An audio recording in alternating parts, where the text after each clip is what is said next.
Welcome, foolish mortals.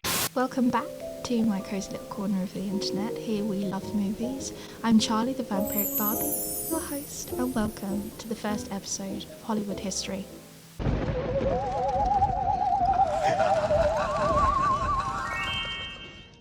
Milos Forman's One Flew Over the Cuckoo's Nest was released in 1975, and the film stars Jack Nicholson, Louise Fletcher, Danny DeVito, Brad Dourif, Christopher Lloyd, Will Sampson, and many more. The 70s drama is based off of the novel of the same name, written by author Ken Kesey. Both the movie and its paper predecessor are a marvellous tribute to individualistic principles, and they critique more than just colonialism and the practice of psychiatry. One Flew Over the Cuckoo's Nest follows Randall Patrick McMurphy, a man convicted of several accounts of assault and a statutory. He is pretending to be mentally ill in efforts to escape hard labour, and once assigned to the institution, he encounters an entourage of fellow oddball patients and the embodiment of evil in the paradoxical, cool and calm Nurse Ratched. It's a tale that questions corruption, power, the abuse of it, and the subdued individuals in society. Kesey began writing the book in 1959, and it was published amidst the civil rights movement in 1962, and an uprising was occurring, questioning deinstitutionalization, psychiatry and psychology. And whilst rock and roll was booming through societies and drug taking was all the new craze, both the general public and creatives were questioning the hierarchy on their quest to individual freedom and fulfillment. Ken Kesey was at the front line of that movement, criticising mechanistic methods and broader conformity of post-war American consumer society. The novel is a direct product of Kesey working the graveyard shift as an orderly at a mental health facility in Menlo Park, California, in which he did not only speak to patients but voluntarily studied psychoactive drugs. The author took LSD recreationally and advocated for drug use as a path to individual freedom. But the book opposes authoritative methods and order, and Nurse Ratched is the embodiment of corruption and cruelty, acting as one of the greatest literary villains of all time. In 1962, Hollywood actor Kirk Douglas, through his company Joel Productions, had purchased One Flew Over the Cuckoo's Nest before it was published in Gallia form. In literary terms, he had it transcribed into a play by Dale Wasserman, and it was taken to Broadway. And fun fact, Jack Nicholson actually tried to buy the rights to the novel but was outbid by Kirk Douglas. And it's important to note that both Dale Wasserman and Kirk Douglas have rights, or had rights to the play. You know, I bought a book called One Flew Over the Cuckoo's Nest. I bought it. Then I paid a writer to transfer in the play on the stage, and I went back to Broadway, and I thought, now I will fulfill my dream and become a star on the stage. And I played in it for 6 months. I didn't take a dime, and the critics, they didn't like it very much. So I went back to Hollywood to work, and about almost 10 years I tried to make a movie out of it without success. The play initially ran for 6 months in New York and received mixed reviews. I'm sure not really a comment on the play itself, but more so proof that Kesey was ahead of his time and the play did not abide by its current social commentary. Then in 1962, President John F. Kennedy sent Kirk Douglas on a goodwill tour of communist countries. Douglas landed in Prague and sought out Czechoslovakian film director Milos Forman after seeing one of his movies, and the two discussed the promise of a picture. Now, Kirk promised to send a copy of the original material to Milos, but it never arrived as it was seized by communist state security, unknowingly to the Hollywood star and former screenwriter. Of course, the play was One Flew Over the Cuckoo's Nest. Before Kirk Douglas, when Kennedy was still alive, was asked by President Kennedy to go on goodwill tour in communist countries. He turned it down because he thought that the play will be running, for 3 years. Now suddenly he was, out with all the time on his hands. So he said Kennedy was already dead, but he said, okay, I will go. And he came to Prague. They showed him some films. Among them, Loves of a Blonde, they showed him. There was a small party. He came to me and said, may I send you a book? And you read it, and you tell me if you'd be interested to make a movie with me. And I said, of course, my God. You know, I was a young filmmaker in Czechoslovakia, and Kirk Douglas comes. So, okay, I am waiting practically every day at, at the mailbox, postman to come, mailman to come. The book never came. During the early 60s, the Soviet Union forced Czechoslovakia to reverse most of its Prague Spring reforms. Foreman was put under state security surveillance, and the two lost touch. Dale Wasserman then subsequently sold his film rights to Douglas in 1970, yet delayed the possibility of a movie with plenty of lawsuits. But in 1971, Kirk Douglas's son Michael Douglas convinced his father to allow him to produce a movie. After the wallows of damnation, that nobody would produce this picture.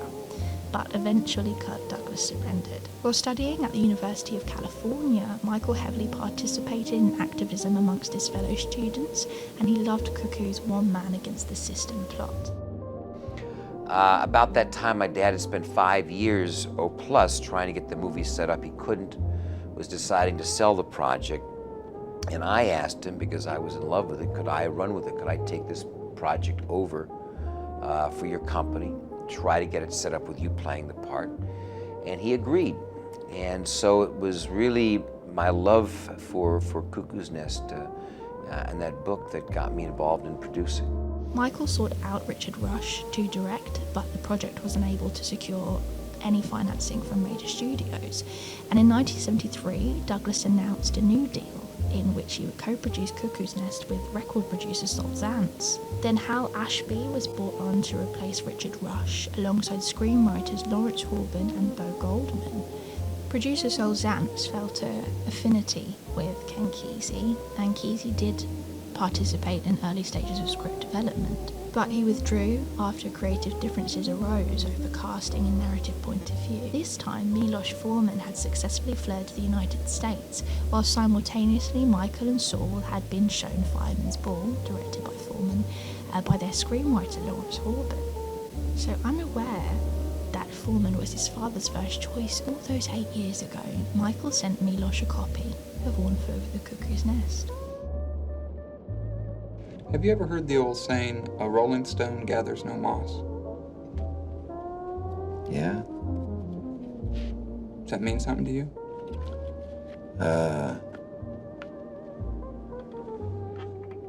It's the same as don't wash your dirty underwear in public. Milos Forman was an avid searcher of truth, and as well as casting lesser-known artists, he cast completely ordinary people.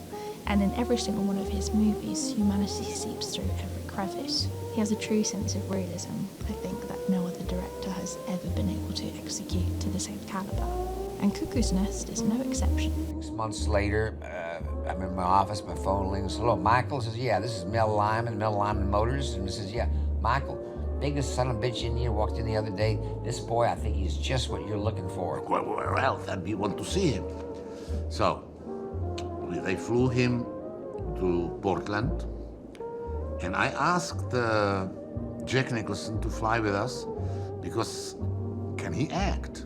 We were going to meet him at the airport in Portland, Oregon, and have a meeting at the airport and an interview. And now the door opened, and here comes Will Sampson. Wow, great! That's him. That's him. And I remember Jack, and I can't believe it, that's him. So we just got to find out if he can talk. And, wait a minute, he doesn't have to talk. Will Sampson, who played Chief Bromden, was a park ranger in Oregon near where the movie was filmed. Dean R. Brooks was a psychiatrist and director at Oregon State Hospital where the film was made, and Douglas and Zantz wanted him to read for a role because they loved his bushy brows. He played Dr. Spivey in the movie. And from Oregon State Hospital, 85 patients helped in the making of Cuckoo's Nest, around 50 as extras and 35 behind the scenes. Part of the deal we had made with the hospital was that we would have patients working behind the scene in the film. I just didn't know that they were criminally insane. And so we had a few people in there, like You know, we had one guy working in the art department who was an arsonist, which is not the best department for an arsonist to be working on. And making his film debut, Danny DeVito was the first to be cast, reprising his role as Martini from the Broadway stage play. Mimi Sarkeesian was also recast in her role as Nurse Pilbo, only one of her 2 film performances throughout her career. Back to the Future's Christopher Lloyd and Chucky's Brad Dourif also share their first time on the silver screen. Both, of course, went on to have incredibly successful careers. And speaking of great actors, after obtaining the book rights and stepping into his shoes on stage, Kirk Douglas was keen on playing McMurphy, but his son insisted he was far too old, amongst others, leading to a search for a new leading man. My first contact with him, thank God he's over introducing Spartacus, Kirk Douglas, because he already attacked me in the lobby. He's never forgiven me for playing this part. Director Milos Forman was insistent upon casting a star. That way it would be more believable that the audience and the patients in the mental hospital would follow him as their leader. Forman considered Marlon Brando, James Caan, Gene Hackman and his personal favourite Burt Reynolds, but all declined before settling on star of Chinatown, the gorgeous Jack Nicholson. The producers told me, listen, is there anybody else who you would like to have as a McMurphy? And I said, the only one would be Marlon Brando. Thanks God, he even refused to read the script. McMurphy's opposition in Nurse Ratched was offered to Anne Bancroft, Angela Lansbury, Ellen Burstyn, Jane Fonda and Lily Tomlin. Louise Fletcher auditioned for Ratched repeatedly for 6 months before signing on a week before filming, swapping places with Lily Tomlin, who had been cast in the role. And Fletcher had been preparing for Nashville, directed by Robert Altman, and the two simply swapped places after Forman became interested in recasting Tomlin in the role. My biggest insecurity was, would I be natural and real as a human being in this role? And could I be powerful enough against Jack Nicholson, whose personality and persona is so powerful? The production had an original budget of around $2.2 million, but producer Sol Zantz had to borrow against his company Fantasy Records in order to fund the other 2.2 something million. Rehearsals started on January 4th, 1975, shortly after Jack had concluded filming on Fortune, and principal photography began on January 13th. The movie was shot mostly chronologically, apart from the fishing trip scene, and was shot in Oregon State Hospital in Salem, and shooting lasted around 3 months. Many of the cast had cells, rooms on set within the hospital, including Jack, and each member was given a patient to shadow.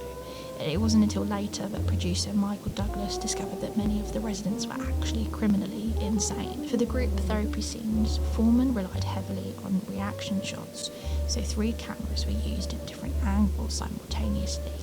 Very expensive and very unusual for the time. But as well as using unusual camera methods, Milos would run the camera unexpectedly to the cast to capture authentic moments, whether they were in or out of character. Although out of character was unlikely, Nicholson recites walking out of his first time on set, quoting, "Do they ever break character?" He's looking around, he's looking at, and I go, Jack, are you all right? Are you okay? He says, who are these people? Who are these people? They don't even stop at lunchtime. At lunchtime, they don't even stop. And it's true, they all were into their characters, and they never stopped. Never stopped. We decided not to stick to script slavishly. In fact, sometimes we didn't stick to script at all. There was always a point to each scene. But Nicholson is a very free actor, a very loose actor. Forman is a director who is, I think, more interested in accidents than in anything else, in capturing accidents on film.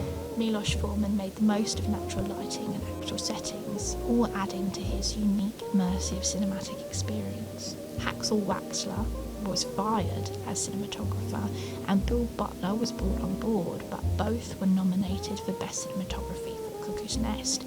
As well as being cinematographer, Butler also acted as a messenger between Jack Nicholson and Milos Forman, because Nicholson refused to talk to the director after creative differences over McMurphy's intentions for majority of production.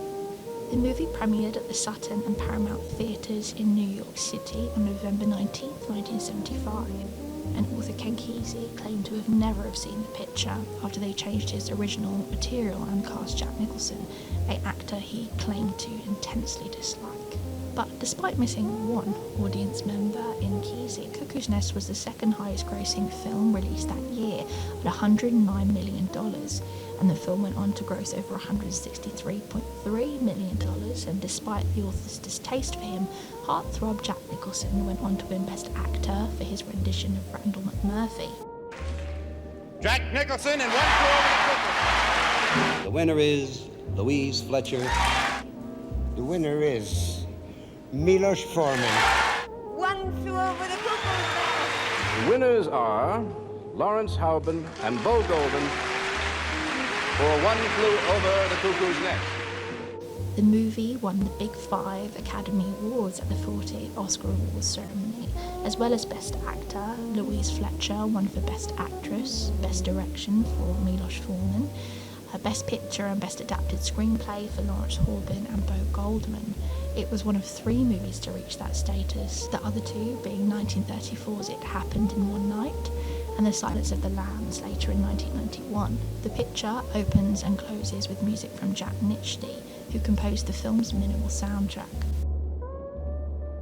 Aside from the minimal, non-diegetic sound, this film is noticeably very quiet, deliberate, I believe. This place has little or no connection to the outside world. We hear diegetic music and sounds coming from within the scene that the characters are experiencing, but little else. It all aids in making us feel isolated, withdrawn and cloistered, just like the film's backdrop. Everything white, sanitary, clean, no personality, no rough edges. It gives a sense of order and strong regulation. For Kesey, the mental hospital was a version of modern America, reduced to a portrait in white. And with the exception of entering in her coat, Nurse Ratched is seen head to toe only in crisp, clear white. Her and the system she represents are one. Ratched is contemptible. Her preternatural calm and impressive fairness is easily frightening and very unsettling. Colour is used very wisely. In Cuckoo's Nest, different tonality are used to signify different levels of insanity between the residents, and Randall recognises that some patients are more sensible than others. You suspect her?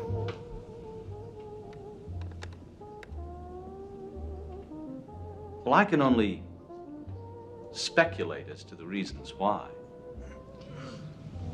Have you ever speculated, Mr. Harding, that perhaps you are impatient with your wife because she doesn't meet your mental requirements? This is the first group therapy scene, and Randall still has his untouched intensity. He stands out in deep green, such a strong colour full of depth, and has connotations to nature if we consider the colonialism ideological lens of the film. Green is also associated with royalty, seemingly fitting as his peers view him as a leader. Jack's character stands for freedom, anarchy, self-gratification, and being a fuck you to the system. He's a noisy crusader aboard Ratchet's serene ship. Before and during McMurphy's arrival, Harding considers himself a leader, wearing blue, traditional and conservative, often a symbol of law.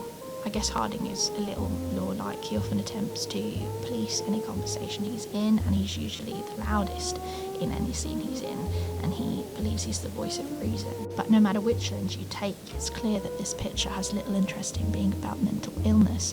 It's far more about the rebellion of the human spirit in a closed system, an anti-establishment parable, or life under communism.